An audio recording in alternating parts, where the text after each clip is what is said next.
Hello and welcome to the Nintendo Network, and it is the most wonderful time of the year for gamers. E3 2019 is almost upon us, and we are in for some real treats, that's for sure. But as exciting and fun E3 is every year, there are some years where things don't always go as planned, or the reaction from fans are not as great as the different gaming companies would hope. So today, I'm going to go over my top 10 worst moments in Nintendo E3 history. And this is all very subjective, so if you disagree, that's okay. Let me know why you like the certain moment that I talk about in the comments below. But I do know most of these are universally panned, so let's just jump right in. Number 10, Cammy Dunaway. Okay, I know so little about Cammy's true personality, likes, dislikes, but when she was on stage for E3 2008 and 2009, it was not great. 2008 was already a rough year for Nintendo, and we will get into that, I promise you, but Cammy's presence didn't really add anything to the show. To be fair, she was probably just fine as an executive vice president of sales and marketing, but to hold our attention at E3, no. When Reggie is on stage, he adds charisma and charm. When Miyamoto is on stage, he brought us cheer and a wave of nostalgia that brought us back to our childhood. Bill Trinen has brought us laughter from his skits from directs, and you could tell he loves games and his jobs. And Iwata just brought us hope. Hopes and smiles. And now, tears. I miss Iwata. But Cammy just felt like Nintendo trying to capture the same spark Reggie did when he first came out on the stage in 2004. But what Reggie brought could not be recaptured. Look, Cammy was not the worst host in the history of E3. That title is reserved to this guy. But she was not a great choice for Nintendo, and to have her on stage another year just seemed like a poor choice. I'm sure she's a nice person, but just not the host we deserved for E3. Number 9. Mario shooting hookers. Wait, what? You heard that right. In 2003, well, let's just listen. But our characters will remain true. Donkey Kong will remain a lovable ape. Link will never lose hope. And of course, Mario will never start shooting hookers. Yeah, you heard right. Look, I see what they were going for. GTA was big, and big competition. It was an era where kids were growing up and looking down at Nintendo as it was for babies and little kids. And shut up, school bullies who haven't left any emotional scars. Sorry. But Nintendo was trying to seem hip and cool, but still family friendly. So let's mention hookers. Seems logical. It does get a bit of a laugh, a har, but really tasteless, and honestly, at least to myself, made it seem like Nintendo was desperate during the time. A real shame. Number 8, the Vitality Sensor. To this day, I cannot fathom what was going through Nintendo's mind to make this such a big deal. Yes, the Wii was all about the casual market, but a Vitality Sensor? And there was never any mention of how it would be integrated into games. So to reveal it at E3 2009 was head-scratching, much like a lot of these here on the top 10. But through the year, Nintendo promised to showcase how the Vitality Sensor would work with games in E3 2010. Guess what was not at E3 2010? What is even funnier, it was not until 2013, over half a year into the Wii U's release, that Nintendo officially said it was cancelled. I mean, in the 4 years since it was revealed, we had not seen or heard anything about it, so we all knew it was dead. But Nintendo put it out of its misery, stating that testing had proven it was not a good commercial product, which translates to it didn't do its job well. And since it connected into the back of the Wiimote, one can only use that as the controller as the port is now occupied. I still can't think of what games they were trying to make work. Maybe a Dr. Mario game where it got more intense as it tracks how you get stressed. Okay, that sounds kind of cool, although I'm really bad at those games. The Wii had a lot of peripherals, and by the time the Wii was dead, we all had way too many of them, and the Vitality Sensor was a neat idea, it just didn't have a place in the market. But giving it such a highlight at E3 just was a bad move, especially so early in development where they couldn't show us anything. Number 7, the Wii U's reveal. I won't lie, I remember being excited with the Wii U when it was revealed. Oh, young Dustin, there is so much I wish I could warn you about, but alas I cannot.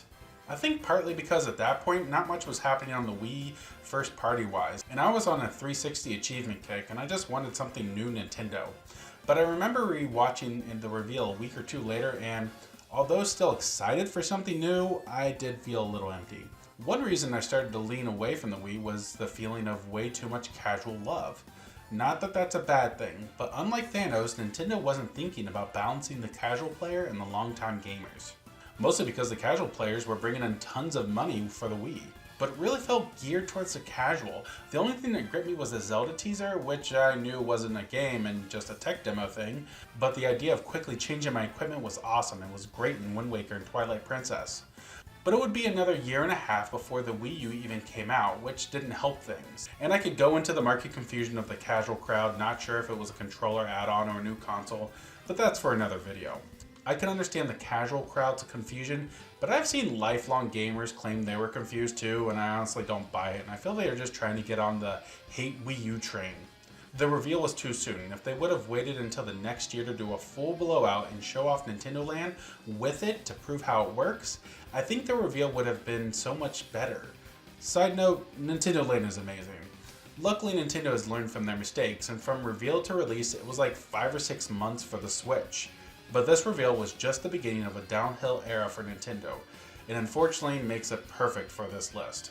Number 6, Animal Crossing's reveal for the GameCube. So for you younglings back in the early 2000s, in particular let's settle in on 2003 for this one, the 90s were still trying to hold on to dear life as the 2000s attempted to make an identity for itself. And this is showcased pretty well in the trailer for Animal Crossing for 2003's E3.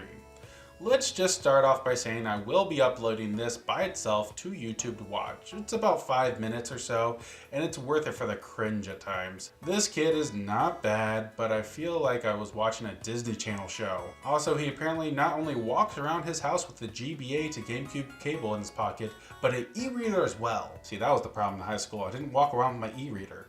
Nintendo was on a big get connected kick. It was cute. Honestly, was used decently, from Four Swords Adventures to even Final Fantasy Crystal Chronicles. The e-reader though, yeah. There were Animal Crossing e-reader cards before Amiibo cards. They really tried with that thing. Another video I need to make. This reveal video really does not do the game justice, because if you've never played Animal Crossing, you really should. Also, this video promotes pulling the memory card out while the game is on. You want corrupted files, because that's how you get corrupted files. Luckily, this was back in the day where E3 was not widely watched and was more for industry insiders, although that does make you question who they thought this was meant for. But Animal Crossing blew up and was a hit, and no thanks to this E3 video. Side note, this is the worst mother ever, as she ignores her kids for 3 hours and won't cook dinner, and then is passed out on a chair in the middle of the day. I'll just let you all use your imaginations to what that implies. Number 5, Metroid Other M reveal. This one was hard to place. When it was revealed, everyone lost their minds. A new Metroid made by Team Ninja. Wait a minute, Team Ninja? The guys behind Ninja Gaiden? Okay, that combat made into the world of Metroid could really work. But didn't they also make the Dead or Alive games? And that moment I realized, even back in 2009, I had some reservations about how Samus would look. Luckily, her look was not really the issue, it was just everything else. I don't really have to go into Other M and why it is hated and panned. There are dozens of videos online already. But I placed this on my list as it gave us so much hope in the moment, but dashed our expectations. You raised my hopes and dashed them quite expertly, sir. Bravo! Yep, that pretty much sums it up. After Metroid Prime 3, we were all excited for a new space adventure, and got this, souring mine and probably many others' memories of this E3 moment. Number 4, Wii Music. You might be thinking, how can Wii Music only be number 4? This honestly ends up on most people's number 1 spot in this sort of list. And yeah, it's pretty bad. Painfully bad. There really is no redeeming quality to this reveal. But I can at least see how, and more importantly why, they attempted to make Wii Music into a big deal. As mentioned before, you probably know the Wii was a massive success, and a huge part of that was from the casual crowd. They were bringing in Scrooge McDuckian money for Nintendo in a time where, without them, who knows where Nintendo would be today. Wii Music was an attempt to recapture the spark and excitement that Wii Sports did when the system launched. And much like trying to recapture the spark Reggie had with Cammy, it didn't work. They focused way too much stage time to this game in a year where there was not much else. And that added to it, honestly. If they would have revealed a new Mario or Zelda and not ended with Wii Music, no one would remember this as one of Nintendo's worst E3 moments. but I do see it differently, and for some reason I give him some slack. Was it bad? Oh yeah. But I think there are far worse moments. Like number 3, Animal Crossing Amiibo Festival reveal. I will always stand by the fact that Wii U had a lot of potential. The problem is no one really used the gamepad. But for Animal Crossing, it would have been like the DS and 3DS with the inventory on the gamepad and the whole game on the TV screen. Well, screw that. Let's make a watered down Mario Party-like game, require Amiibo, and make it so basic it hurts. Hurt almost as much as buying this game at full retail price at launch. Seriously, one of my biggest regrets was not waiting. These were like $5 at Walmart not long after. But I had the Amiibo sickness. I thought it might be rare. Anyways, we're all wanting a new Animal Crossing. Since the GameCube, every system had one, so the Wii U has to have one, right? No, just this. And to be fair, it is not the worst thing out there. I would recommend this for young kids. Really young kids. I played this with my daughter when she was 2 or 3. I read what the game said and let her tap the Amiibos on the turns. She had a blast, but I can't really recommend it for much older. The idea was alright, but the execution fell flat, and to see the start of the trailer and it not being a new Animal Crossing main series game was truly soul-crushing. If you would have asked me when I started this list would I put Animal Crossing on it 2 times, I would have laughed. But here we are. This is the timeline we live in. Come on, Nintendo, make this year's E3 worth putting Animal Crossing on the best list. Number 2, Electroplated DJ. I don't even know where to start here. Do you know what Electroplated is? I would bet what little you do know or remember is the fact that it has a stage in Smash Brothers. In 2005, it seemed Nintendo was very excited about the game. Oh, I'm sorry, as Reggie put it. In fact, it may not technically be a game at all. So we get a long section about a DJ going into the DJ himself, and then the DJ using Electroplated to DJ, and I'm not convinced the game was really used that much on stage here. But this is really bad. From Reggie first talking about it to the end of the DJ's set, show, rave, whatever, to the end of the portion, it's about 5.5 minutes, but it felt like an hour. No offense to the DJ, but I'm not here to watch a VH1 behind the scenes of your career, and I really need to stop making jokes that show my age. I'm watching an E3 to learn about games. I guess I did learn about the game. I didn't want it. It didn't really showcase why we should buy the game. I barely remember the game coming and going, and in fact, I forgot about the segment. Completely wiped it from my memory, and only remembered when going back for this list and researching all these moments. Not much more to say than that this was not the way to promote the game, as sales numbers for the games were really bad. Oh, and apparently you can't save the music you make. That just seems like a huge design flaw. And the number 1 worst Nintendo E3 moment is Miyamoto showcasing Skyward Sword live on stage. This is still so painful to watch, and I don't even blame Nintendo or Miyamoto for this moment. It was just bad luck.